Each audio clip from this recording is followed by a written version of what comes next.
Okay, so I've got all the track work done on my layout and just a little bit of scenery, but before I do much more scenery, I wanted to install some remote control switch machines on my layout. From my position in here where I am operating the trains, I can't reach a lot of my turnouts. So I had intended to install remote controls, but for the ones I can reach, I didn't bother. First thing I should mention is my layout is connected by winches, so it gets hoisted up to the ceiling in my workshop when I'm not working on it. So there's a bit of vibration when the thing goes up and down. So I bought turnouts by Pico that have the little spring-loaded turnout points. So when you, I'll show you an example here with this close-up camera. This one has got no switch on it, or no remote control switch. So when you move the points, you actually hear a little click noise. And you can actually feel it, the spring tension. And the reason I wanted those is because the vibration could possibly make the points move a little bit on the turnouts if they don't have a spring on them, and then I could have derailment. So I didn't want that. However, if you're going to use under the table switch machines, you can't have spring-loaded turnouts. So I realized that later, but you can remove the springs, and I'm going to show you how to do that in a minute. And that's what I've been doing. So I've installed already quite a few of these. This is the type that I'm talking about right here. Atlas remote control under the table, what they're called HON under table switch machines. Part number is 65. Now you also need with each one of these little push button switches, number 56. They don't come with it. So first of all, why would you want to use these type of switches as opposed to the slow motion kind? For me, part of it is cost, because I'm going to need quite a few on my layout. These are about half the price. For these two, we're talking about $20 Canadian. It's probably about half the price. I don't even know if the slow motion ones, if you have to buy the push buttons separately, so that could be even more. So that's one reason. The other reason is I really like the sound and the tactile feel of pushing the buttons and actually hearing the little snap as it goes into place. And I'm going to show you that in a second, actually, so you can actually hear it and see it. But well, actually, why don't we do that now? Let's go to that first. Okay, so here is one of the turnouts I've already connected. So this is what happens when I push the button from my control center. You can see and hear it moving into place. I like that sound that you can actually hear when you do it, so you know that it's in place, and it's just a nice feeling as well, for me anyway. But cost was my biggest reason for it. Now, the only thing about it, as far as negative things, they are quite finicky to install. So that's why I decided to make this video. I'm just readjusting my close-up camera here so I can show you some shots of what I'm working on. I used these same machines before on a previous layout, so I've done a fair amount of them, and I learned the best ways to install them. So the first thing I'm going to point out, I'll show you with another one here that's not open. Each of the switches comes with a little piece of extra plastic here. This is the actual switch, and this little piece of plastic is a spacer that goes here underneath like that to take up the extra space. Now, why there's a separate piece, I don't know how in any situation where you wouldn't need this, because if you put the screws in like this, you're going to twist this thing. So you do have to use this. So it's tricky enough as it is to get the screws in here and put these in place. So I don't have this falling off. What I did is, each one is I put a little piece of tape to hold it in place underneath like that. Okay. Now, another thing I'm going to mention right now is the screws that come with it are smaller than this. They are too small in my mind. They don't stay on your screwdriver, and they fit loose in the hole. They can go crooked, they can fall out.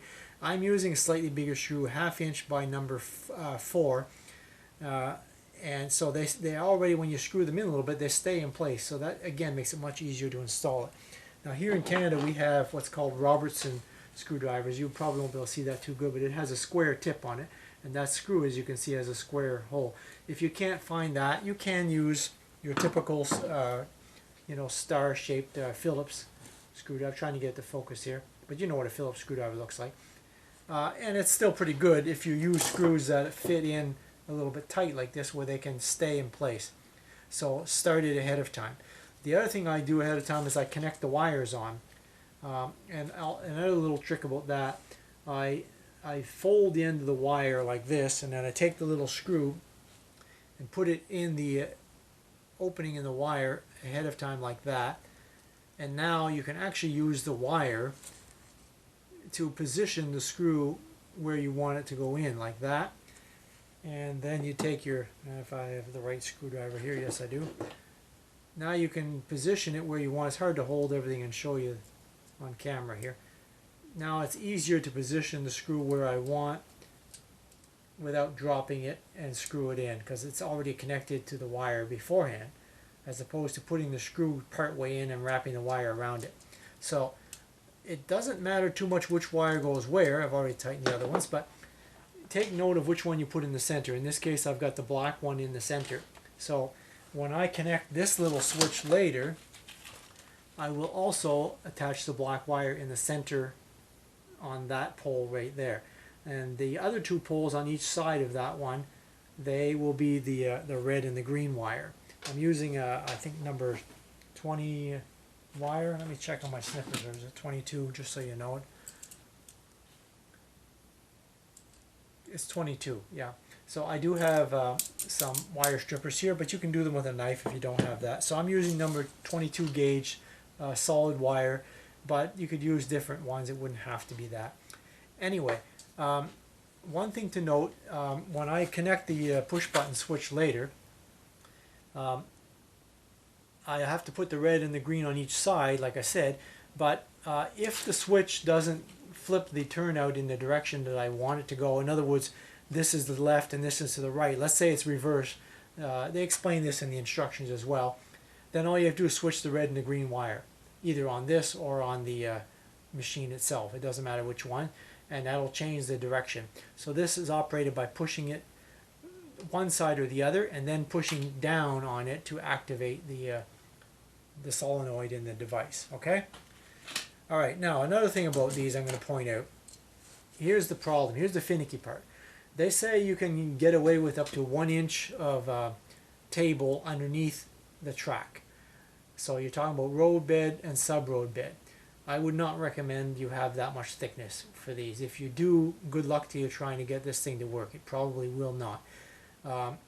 This thing itself is kind of flimsy, the plastic. I mean, look at this.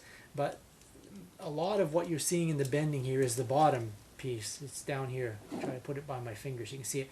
If I grab this and twist it, there's a lot of play there. There's too much play. It should be made of metal or harder plastic or wider or something. Some of this pin will be cut off when it comes through your table, but it's got so much flexibility that it doesn't move the points very easily.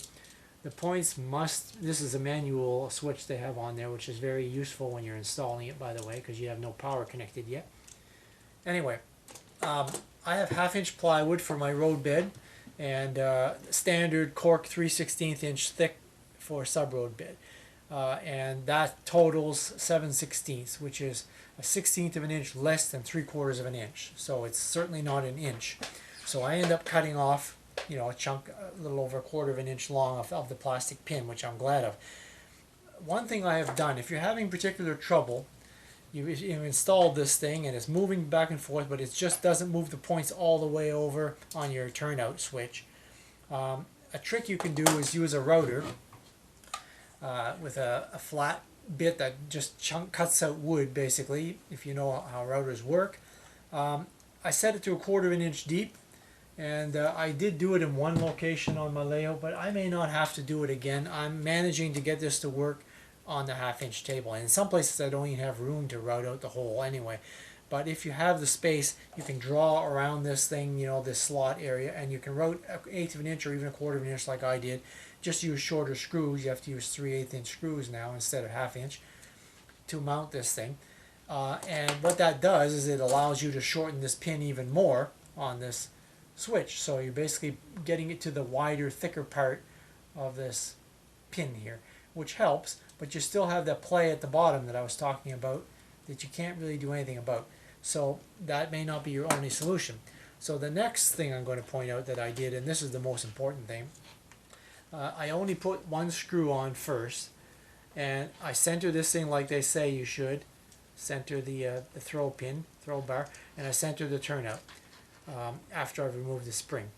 And I push this up through the hole, and before I start driving the screw, I move the manual lever back and forth and see if the turnout points move where I want them to move, all the way to each rail, and they probably won't. So you can position this one way or the other until you have it roughly where you want it, and try this little switch again. And let's say it goes to one rail but it doesn't go to the other rail. Maybe you can move the entire thing just a hair. We're talking a very small amount, and try again. Once you get it so that the points do move to each rail, you have it where you think you want it. Now you would try not to move it and drive that single screw. Notice I picked the middle, the farther back screw, not the front one. That's because I can very easily turn this later when one screw is in there. Now I'm turning it a lot here, but you could turn it a 32nd of an inch even, a very tiny amount. And if you use the screw way up the front here, then it's a little harder to get a fine adjustment because it's too close to the pin itself. So I drive this screw, then I try manually. And now if it doesn't reach one of the rails, I give it a slight little turn and try again, and keep trying that until you get it so that it reaches both rails cleanly and touches right up against it. And you should be able to pull it off the rail and it'll spring back again, so you know that you've got it up against and stuck against it. Your next step would be to run the power wire and test it with your actual switch and try it and make sure it works. If it does at that point, you're fine. If you don't, you have to adjust it a little bit more. But it probably will, because if it works on the manual switch, it probably will work on the electrical switch as well. Once you're content that it works, you can put in the second screw. I don't even rely on that, to be honest with you, because even if both screws are in on this thing, it could move in the future, especially mine with the vibration. So what I've been doing is I've been putting screws farther back on each side of it to anchor it in place and make sure it doesn't move.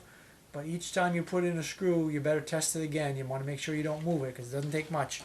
It's very finicky, like I said. Now, if it's almost perfect and you're still having trouble, there's a couple more things you can do. You can take a pair of pliers, needle nose preferably, and bend the point ever so slightly to make it reach the rail, but be very careful doing that. You don't want to bend it too much. Of course, you can always bend it back, but you don't want to rely on that to get it to reach the rail, because if you're doing that and you're bending it too much, then the trains coming the other way are going to hit the point when they're not even supposed to, and it's going to derail anyway. So best not to rely on that too much, but it is something you can do. Okay, so this is a turnout that I've prepared for the under the table switch machine. It's not installed yet, but it's prepared for it. And the way I prepared it was to first of all remove the spring. And I'm going to show you that in a second on another turnout that hasn't yet been removed. The spring hasn't been removed. But on this one I want to show you something else. Notice how really loose the points are here. Like, it takes no effort to move it. It should be completely loose so that there's nothing dragging or anything. On some of the turnouts I had to take a hobby knife and cut away some of the cork underneath the points and the throw bar. And also the throw bar itself can turn like this. It can twist it. And I noticed sometimes when it was too tight, sometimes it would spring back. See, it's doing it now. It's springing back with no spring on there. And if you turn this, it doesn't spring back. See, it stays. So that's another adjustment that I found out. Now, to remove the spring, that's the last thing I got to show you. This is the one that still has the spring. You can tell by the sound. It snaps right against the rail, and I like that. But what you do to remove it, it's going to be hard for me to use my left hand, but I'm going to try it. There's two little metal clips right here and here. You stick a hobby knife or something in there, and you bend up the metal clip like this. See what I'm doing there? and you're just going to do, I don't have to show you all of it, but I'm working with my left hand because the camera's in my way, and so it's kind of hard. But when you when you bend both of those clips up, you can pry out this little piece of plastic that's sitting right here where I'm pointing with my knife. And that connects to the spring, which connects through here. You'll see it when you take it off. It's very small, and they can be put back on, but I wouldn't want to try and do it, to be honest with you. So make sure that you know that you want to remove it, and you want to hook up a motor, a switch under the table switch machine to it before you take out the spring, because otherwise you won't have a spring-loaded turn on anymore. And by the way, after you've taken out the spring, you can just fold down those two metal clips that I bent upward just to get them out of the way, or you can remove the metal clip altogether. It doesn't make any difference. Okay, I think I covered everything. Like I say, they are finicky, but when you get them to work right, they continue to work right. I had no problem with them on my other layout, but they certainly were challenging to install. Hope that helps for you.